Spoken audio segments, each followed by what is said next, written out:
Good morning student. Electrician of heater प्रथम वर्ष के छात्रों के लिए वर्कशॉप कैलकुलेशन और साइंस विषय का अध्याय 12 हमने प्रारंभ किया है। अध्याय 12 मेंसुरेशन अर्थात क्षेत्रमिति हम लोग पढ़ रहे हैं।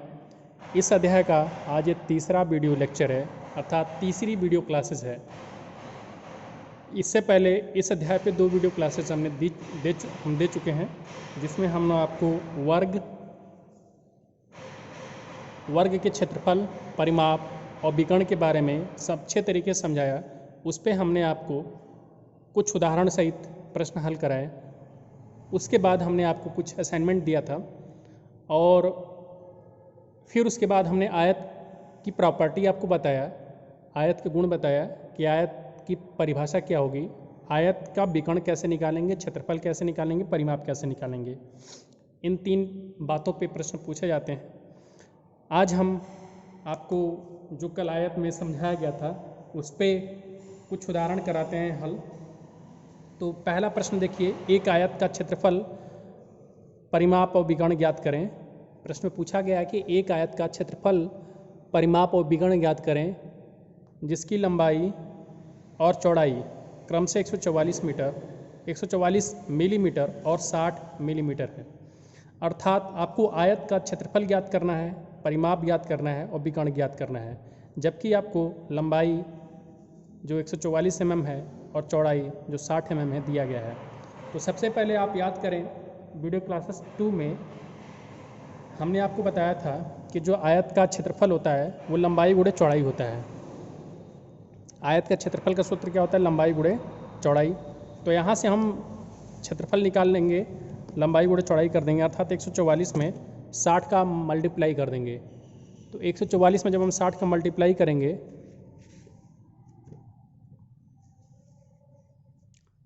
तो हमारा क्या निकल आएगा? क्षेत्रफल। तो 144 में जब 60 का मल्टीप्लाई होगा तो 8640 वर्ग mm हो जाएगा, क्योंकि लंबाई भी mm में है, चौड़ाई भी mm में है।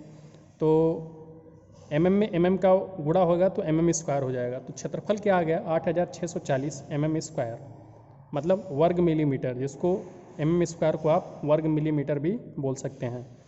तो जिस आयत की लंबाई 144 mm है और जिस आयत की लंबाई 144 mm है और चौड़ाई 60 mm है, उसका क्षेत्रफल कितना होगा? 8640 mm स्क्वायर। अब जो हमें सेकेंड पार्ट इसमें निकालने के लिए बोला गया था कि आयत का परिमाप ज्ञात करिए, तो आयत का परिमाप का सूत्र क्या होता है? 2 कोष्ठक में लंबाई प्लस चौड़ाई। और हमने आपको कल इसको बहुत विस्तार पूर्वक बताया था कि ये सूत्र कैसे आता है। तो अगर आपने आयत की परिभाषा देखा होगा कायदे से, तो आपको ये सूत्र याद भी करने की जरूरत नहीं पड़ेगी, आपको ऑटोमेटिक याद हो जाएगा। तो यहाँ पे हम परिमाप निकालेंगे सूत्र की मदद से, 2 कोष्ठक में लंबाई प्लस चौड़ाई। तो सबसे पहले लंबाई और चौड़ाई को जोड़ा जाएगा। तो 144 mm में 60 mm जोड़ेंगे तो कितना हो जाएगा? 140 में अगर 60 जोड़ते तो 200 हो जाता, और 4 उसमें और जोड़ देंगे क्योंकि 144 जोड़ना था, तो 204 mm हो जाएगा। और 204 में फिर किसका गुणा करना होगा? 2 का। क्यों? क्योंकि 2 कोष्ठक में लंबाई प्लस चौड़ाई है, और ब्रैकेट के आगे 2 होने का मतलब ये होता है कि 2 का गुणा होगा जब ब्रैकेट को हल कर लिया जाएगा। तो ब्रैकेट को हल कैसे किया गया है? लंबाई और चौड़ाई को जोड़ करके। तो 408 mm परिमाप कितना आ गया? आयत का परिमाप 408 mm आ गया। अब हम करते हैं आयत का विकर्ण। तो विकर्ण का सूत्र क्या होता है? कणी में लंबाई का स्क्वायर प्लस चौड़ाई का स्क्वायर। तो लंबाई का स्क्वायर करेंगे, तो लंबाई का स्क्वायर करेंगे तो क्या होगा? 144 का वर्ग, और फिर चौड़ाई का स्क्वायर करेंगे मतलब 60 का वर्ग। तो 144 का वर्ग करेंगे तो 20,736 होगा, और 60 का वर्ग करेंगे तो 3600 होगा। ये आपको आना चाहिए, ये आपको मैं मैथमेटिक्स में यहाँ पे वर्ग और वर्गमूल जब चैप्टर आपको पढ़ाया गया था, आप याद रखिए, तो उसमें आपको वर्ग करने, वर्गमूल निकालने सब बताया गया था। और आपको अपनी स्पीड थोड़ा तेज़ कर लेना होगा। जब भी आप मैथमेटिक्स वर्कशॉप कैलकुलेशन लगाएंगे तो उसमें आपको कैलकुलेशन की स्पीड थोड़ी तेज़ करनी होगी। जैसे 144 का वर्ग करना है तो हमने तरीके भी बताए थे कि कैसे आप जल्दी से कैलकुलेशन करेंगे।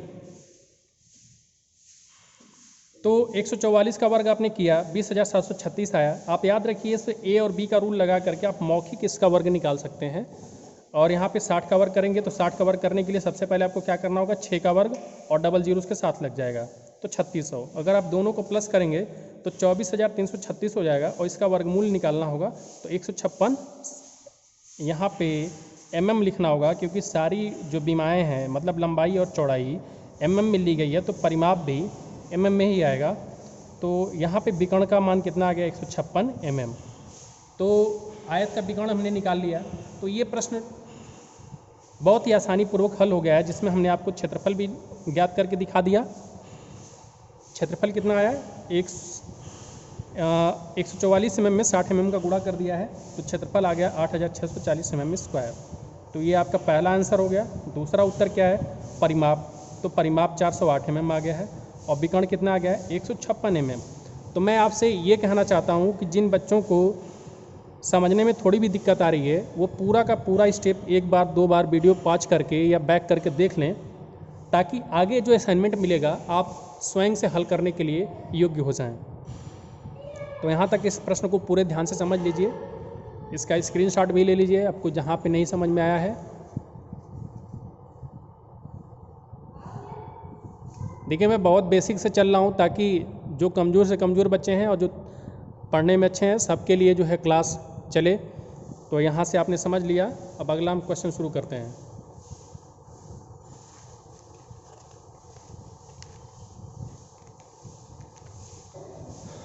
अगला क्वेश्चन देखिए, अगर किसी आयत का परिमाप 42 सेंटीमीटर है और अगर इसकी चौड़ाई 9 सेंटीमीटर है तो आयत की लंबाई ज्ञात करना है। तो आप सोचिए इस प्रश्न को देख करके कि क्या ये कठिन लग रहा है। आप हल कर सकते हैं बहुत आसानी से। आपको आयत का परिमाप दे दिया गया है 42 सेंटीमीटर और इसकी चौड़ाई भी दे दिया गया है 9 सेंटीमीटर। तो आपको लंबाई निकालना है। कैसे करेंगे देखिएगा। जैसा कि हम जानते हैं, हमने आपको समझने के लिए पूरा स्क्रिप्ट भी लिखा है कि जैसा कि हम जानते हैं, क्या जानते हैं, आयत का परिमाप हमें पता होता है कि आयत का परिमाप हम कैसे निकालते हैं। आयत का परिमाप का सूत्र क्या होता है, 2 कोष्ठक में लंबाई प्लस चौड़ाई। ठीक है, अब हमें परिमाप दे दिया गया तो परिमाप की जगह पे हमने क्या रख दिया 42 सेंटीमीटर रख दिया और 2 कोष्ठक में लंबाई प्लस चौड़ाई। चौड़ाई का मान कितना दिया था 9 सेंटीमीटर, तो यहाँ पे रख दिया। अब देखिए बाएं पक्ष में केवल एक अंक है, मतलब एक संख्या है, और दाएं पक्ष में केवल एक अज्ञात राशि है, तो ये हल हो जाएगा। 42 बाएं पक्ष में 42 सेंटीमीटर रहेगा। जब 2 का हम गुणा इस कोष्ठक के अंदर करेंगे तो 2L बन जाएगा और 9 में 2 का गुणा हो जाएगा तो 18 सेंटीमीटर हो जाएगा। अब इसको पक्षांतर करेंगे तो इसको बाएं पक्ष में ले जाएंगे, मतलब इसको 42 के साइड में ट्रांसफ़र कर देंगे। तो ये कितना हो जाएगा, जब इधर जाएगा तो इसका चिन्ह बदल जाएगा और ये क्या हो जाएगा 42 माइनस 18 और ये क्या रहेगा 2L। तो 2L बराबर क्या हो गया 42 सेंटीमीटर माइनस 18 सेंटीमीटर। तो आपने ये देखा कि यहाँ पे 42 में से जब 18 घटाएंगे तो बचेगा क्या 24। तो 2L बराबर कितना आ गया 24 सेंटीमीटर। तो L बराबर कितना हो जाएगा 24/2। तो इसको 24 में जब 2 का भाग देंगे तो क्या आएगा 12 सेंटीमीटर। तो आपका उत्तर कितना आ गया 12 सेंटीमीटर। तो लंबाई जिस आयत की पूछी गई थी उस आयत की लंबाई का मान आपने निकाल लिया है, कितना है 12 सेंटीमीटर। अब अगर आप अपने प्रश्न को वेरीफाई करना चाहते हैं, प्रमाणित करना चाहते हैं कि जो उत्तर आपने निकाला है वो सही निकाला है कि नहीं निकाला है, तो आपके पास लंबाई का मान पता ही चल गया कि 12 है और चौड़ाई आपको दिया ही था 9 सेंटीमीटर। इन दोनों को लेकर के आप परिमाप निकाल लीजिए। तो 12 में 9 जोड़ देंगे तो कितना हो जाएगा 12 और 9 21 हो जाएगा। 21 में 2 का गुणा कर देंगे कितना आ जाएगा 42। तो आपका परिमाप कितना आ गया 42 और प्रश्न में भी दिया था 42। इसका मतलब ये है कि आपका जो आंसर है वो 100% सही है। अब अगला जो क्वेश्चन है 3rd नंबर पे, एक आयत का परिमाप 48 सेंटीमीटर। परिमाप का मतलब मैं आपको बहुत अच्छे तरीके से बता दे रहा हूँ। चाहे कोई भी ज्योमेट्रिकल फिगर हो, कोई भी ज्यामितीय आकृति है, परिमाप का मतलब होता है कि उसकी जो साइड्स हैं, जो उसकी भुजाएं हैं, उनके भुजाओं का योगफल। तो आयत में कितनी भुजाएं होती हैं 4 भुजाएं होती हैं, जिसमें से 2 आमने सामने की भुजा क्या होती हैं बराबर होती हैं। तो यहाँ पे आपने देखा कि एक आयत का परिमाप 48 सेंटीमीटर है और इसकी चौड़ाई, इसकी लंबाई 4 सेंटीमीटर ज़्यादा है। ध्यान दीजिएगा, एक आयत का परिमाप 48 सेंटीमीटर है और इसकी लंबाई 4 सेंटीमीटर ज़्यादा है। किससे? चौड़ाई से। मतलब जो लंबाई है वो चौड़ाई से 4 सेंटीमीटर ज़्यादा है। बस इतनी जानकारी है, न तो हमें चौड़ाई दिया गया है न तो लंबाई दिया गया है। बस इतना मालूम है कि लंबाई जो भी होगी वो 4 सेंटीमीटर चौड़ाई से ज़्यादा होगी और परिमाप कितना होना चाहिए 48। तो आपको लंबाई और चौड़ाई ज्ञात करना है। तो परिमाप आपका दिया गया है 48 सेंटीमीटर। परिमाप कितना दिया है? 48 सेंटीमीटर। तो हम मान लेते हैं कि माना आयत की चौड़ाई x सेंटीमीटर है। मानने के लिए हमने आपको ये दिखाया है कि आप प्रश्नों को स्टेप बाय स्टेप क्रम अनुसार समझिए। तो हमने चौड़ाई को मान लिया कि x सेंटीमीटर है। तो जब हमने चौड़ाई को x सेंटीमीटर मान लिया है तो आप अपने दिमाग से सोचिए कि लंबाई कितना होना चाहिए। 4 ज़्यादा होना चाहिए। तो 4 ज़्यादा का मतलब क्या? चौड़ाई में 4 हम जोड़ देंगे तो 4 ज़्यादा हो जाएगा। तो इसका मतलब कि आयत की लंबाई को कितना मानना पड़ेगा? x+4 centimetre. तो हमने चौड़ाई को x मान लिया, लंबाई को कितना मानना पड़ेगा? x+4 प्रश्नानुसार, क्योंकि प्रश्न में दिया गया है लंबाई 4 सेंटीमीटर ज़्यादा होनी चाहिए। अब चूंकि आयत का परिमाप बराबर क्या होता है? 2 कोष्ठक में लंबाई प्लस चौड़ाई। और परिमाप का मान कितना दिया है? 48। और हम कैसे निकालते हैं? 2 कोष्ठक में लंबाई प्लस चौड़ाई जोड़कर निकालते हैं। तो इसका मतलब कि 48 बराबर होगा 2 कोष्ठक में लंबाई प्लस चौड़ाई के। तो लंबाई कितना है? x+4 सेंटीमीटर और चौड़ाई कितना है? x centimetre. तो यहाँ से हम कैलकुलेट करेंगे तो ये 48 हो जाएगा। और ये क्या होगा? x और x मिल करके 2x हो जाएगा। हमने आपको अलजेब्रा में, बीजगणित में ये सारी चीज़ें सिखाया था कि जब 2 सजाती राशियाँ होती हैं तो वो जुड़ जाती हैं। तो x और x सजाती हैं तो ये 2x हो जाएगा। और फिर ये 2 का गुणा कोष्ठक के अंदर सभी राशियों से हो जाएगा। तो 2x में जब 2 का गुणा होगा तो 4x बन जाएगा और 4 में 2 का गुणा होगा तो 8 बन जाएगा। तो बाएं साइड में क्या था? 48 सेंटीमीटर। दाएं साइड में क्या था? 4x + 8 centimetre. अब इसको पक्षांतर करेंगे तो 8 सेंटीमीटर को 48 के साइड में भेज देंगे तो ये -8 हो जाएगा और इधर 4x रह जाएगा। तो 4x बराबर क्या हो जाएगा? 48 सेंटीमीटर - 8 सेंटीमीटर। 48 में से 8 घटेगा, कितना बच जाएगा? 40। तो इधर से आपका मान क्या निकल आता है? 4x बराबर 40। तो यहाँ से x का मान कितना हो जाएगा? x बराबर हो जाएगा 40/4। तो यहाँ से मान कितना आ गया? 10। x का मान 10 आते ही आपकी सारी मुसीबतें हल हो गई, क्योंकि x का मान हमने किसको माना है? चौड़ाई को। तो इसका मतलब चौड़ाई कितनी हो गई? 10 सेंटीमीटर। अब अगर चौड़ाई आपने निकाल लिया है तो प्रश्न में ही आपको दिया गया है कि लंबाई 4 सेंटीमीटर ज़्यादा है। तो 10 में 4 जोड़ देंगे या यहाँ पे मान रख करके भी x के जगह पे 10 रख देंगे और +4, तब भी लंबाई निकल आएगी। या प्रश्न को आपने समझा है तब भी निकल आएगी। तो चौड़ाई 10 हो गई और लंबाई कितनी हो जाएगी? 14। तो लंबाई कितनी होगी? 14 सेंटीमीटर। अब परिमाप निकालेंगे तो आपका 48 ही आएगा। तो प्रश्न को देख लीजिए आप लोग ध्यानपूर्वक।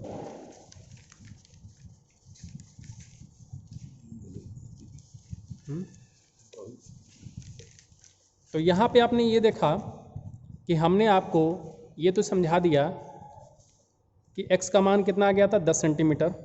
तो इसलिए आयत की चौड़ाई कितनी हो गई? 10 सेंटीमीटर। लंबाई कितनी होगी? 14 सेंटीमीटर।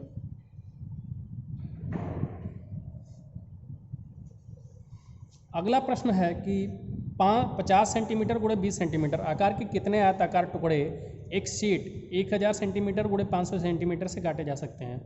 तो आपको ये शीट का आकार दिख रहा है। शीट की लंबाई कितनी है? 1000 सेंटीमीटर। चौड़ाई कितनी है? 500 सेंटीमीटर। तो आपको निकालना क्या है इसमें से?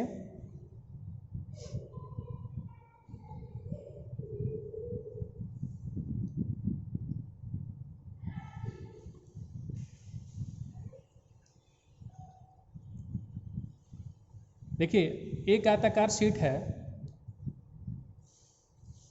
जिसकी लंबाई कितनी है? 1000 सेंटीमीटर और चौड़ाई कितनी है? 500 सेंटीमीटर। तो लंबाई कितनी होगी? 1000 सेंटीमीटर। लंबाई कितनी होगी? 1000 सेंटीमीटर। चौड़ाई कितनी होगी? 500 सेंटीमीटर। इससे हमें आयताकार टुकड़े काटने हैं। कितने आकार के? 50/20 के, मतलब 50 लंबाई के और 20 चौड़ाई के। तो अगर ये 1000 लंबाई है तो अगर मैं 50 लंबाई की आयताकार शीट काटूंगा और जिसकी चौड़ाई 20 होगी, तो देखिए एक 50 यहाँ पे हो गया, फिर ये हो गया, फिर ये हो गया। तो इस तरह से अगर मैं काटते जाऊँगा तो 50 100, और जबकि करना कितना है? 1000 सेंटीमीटर तक जाना है। तो कितने कटेंगे? 20 कटेंगे। मतलब लंबाई के अनुदिश अगर मैं आयताकार शीट काटूंगा 50/20 की, तो लंबाई के अनुदिश 20 आयताकार टुकड़े कटेंगे और चौड़ाई के अनुदिश कितने कटेंगे? क्योंकि चौड़ाई कितनी है? 500 सेंटीमीटर और कितने का काटना है? चौड़ाई में केवल 20-20 सेंटीमीटर काटना है। तो 20 20 20 और ये कितने तक काटना है? 500 तक। तो 20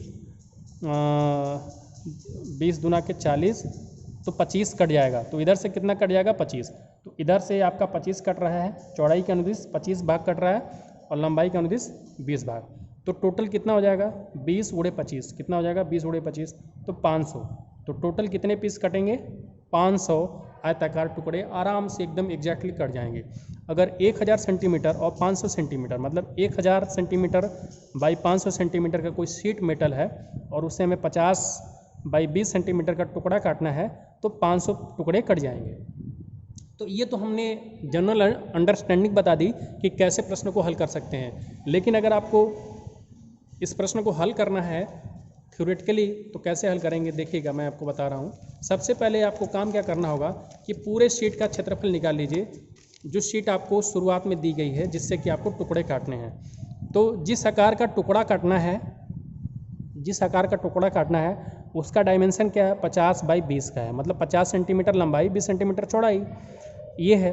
अब चूंकि इसलिए लंबाई के अनुदिश हमें जितने टुकड़े काटने हैं वो हम कैसे पता कर सकते हैं 1000 सेंटीमीटर बटे में 50 सेंटीमीटर, क्योंकि लंबाई पूरे शीट की कितनी थी 1000 सेंटीमीटर की और जो टुकड़ा काटना है उसकी लंबाई कितनी है 50 सेंटीमीटर की।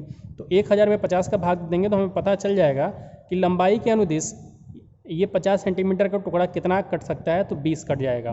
तथा चौड़ाई के अनुदिश जितने टुकड़े काटे जा सकते हैं वो 500 बटे में 20 करेंगे, क्योंकि चौड़ाई कितनी है 500 सेंटीमीटर की है और कितने का काटना है 20-20 सेंटीमीटर का।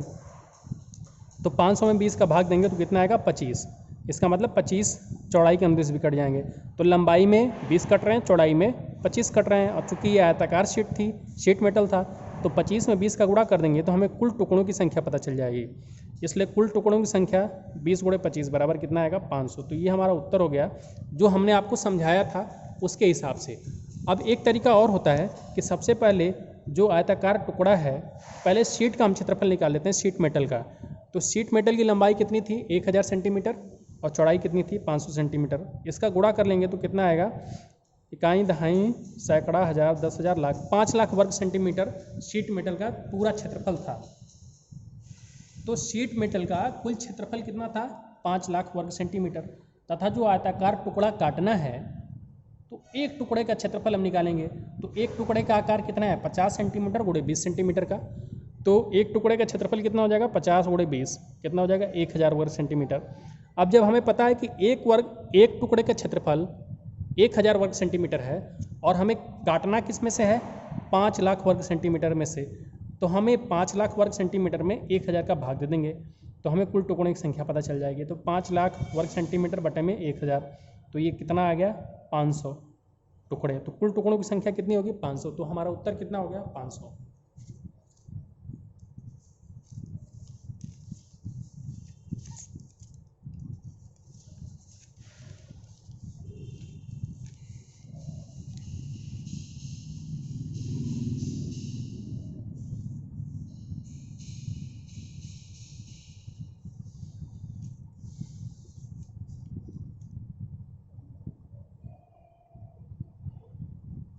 अब अगला क्वेश्चन देखिए कि एक आयत का परिमाप 320 मीटर है, इसके भुजाएं 5 संबंधित 3 के अनुपात में है, आयत का क्षेत्रफल ज्ञात करिए। तो ये क्वेश्चन कौन सा बहुत कठिन है, बहुत ही आसान सा है। और ये सारे जो क्वेश्चन मैं आपको हल करा रहा हूँ आपके दिमाग में फिट होना चाहिए, क्योंकि इसके आगे जो मेरा नेक्स्ट टास्क होगा वो आपको असाइनमेंट देने का होगा और असाइनमेंट आपको स्वयं से हल करना चाहिए। क्योंकि अगर मैं आपको इतना समझा रहा हूँ विस्तार पूर्वक तो आपसे एक भी असाइनमेंट ऐसा नहीं है जो नहीं हो पाए। आपके अंदर इतनी कम क्षमता नहीं होनी चाहिए इतना समझाने के बावजूद। तो आप अपने अंदर ये जो मैंने पढ़ाया उसको सीखिए, धीरे धीरे सब अपने आप से हो जाएगा। लिखा क्या कि एक आयत का परिमाप 320 मीटर है, इसके भुजाएं 5 संबंधित 3 के अनुपात में, आयत का क्षेत्रफल ज्ञात करिए। तो आयत का परिमाप 320 मीटर है, लंबाई और चौड़ाई का अनुपात कितना है 5 संबंधित 3 का। तो इसलिए हम मान लेते हैं कि माना लंबाई 5x है और चौड़ाई 3x है। तो परिमाप P बराबर क्या होता है 2 कोष्ठक में लंबाई प्लस चौड़ाई। तो परिमाप की जगह पे 320 मीटर रख देते हैं और जो हम फार्मूले से निकालते हैं उसको 320 मीटर के बराबर रख देंगे, क्योंकि दोनों से ही उत्तर क्या आएगा सही आएगा। तो हम 2 कोष्ठक में लंबाई को कितना माने थे 5x और चौड़ाई को कितना माने थे 3x, तो दोनों को रख दिया फार्मूले में। तो 5x और 3x अलजेब्रा जो हमने बताया था उसमें बताया था कि सजाती राशियाँ जुड़ जाती हैं। तो 5x भी सजाती है 3x के साथ, तो 5x और 3x कितना हो जाएगा 8x। 8x में 2 का गुणा होगा क्योंकि ये ब्रैकेट में था और 2 बाहर है, तो 2 का गुणा होगा जब 8x में तो कितना बन जाएगा 16x, और 16x बराबर कितना है 320 मीटर। तो x बराबर कितना हो जाएगा 320 मीटर बटे में 16। तो x का मान कितना आएगा 320 में 16 का भाग देंगे, 16 गुना के 32, तो x का मान आ गया 20। अब 20 का गुणा कर देंगे लंबाई में तो 5 गुणे 20 100 मीटर हो गया, और चौड़ाई में कर देंगे तो 20 नहीं 60 100 मीटर हो गया। अब क्षेत्रफल निकालना था तो लंबाई गुणे चौड़ाई, तो लंबाई का मान कितना है 100 मीटर और चौड़ाई का मान कितना है 60 मीटर, दोनों का गुणा करेंगे तो 100 गुणे 60 कितना हो जाएगा 6000 वर्ग मीटर। तो ये आपका उत्तर आ जाएगा। तो आज के लिए वीडियो में इतना ही, आगे कल आपको और इसके एक्सरसाइज दिए जाएंगे। वीडियो देखने के लिए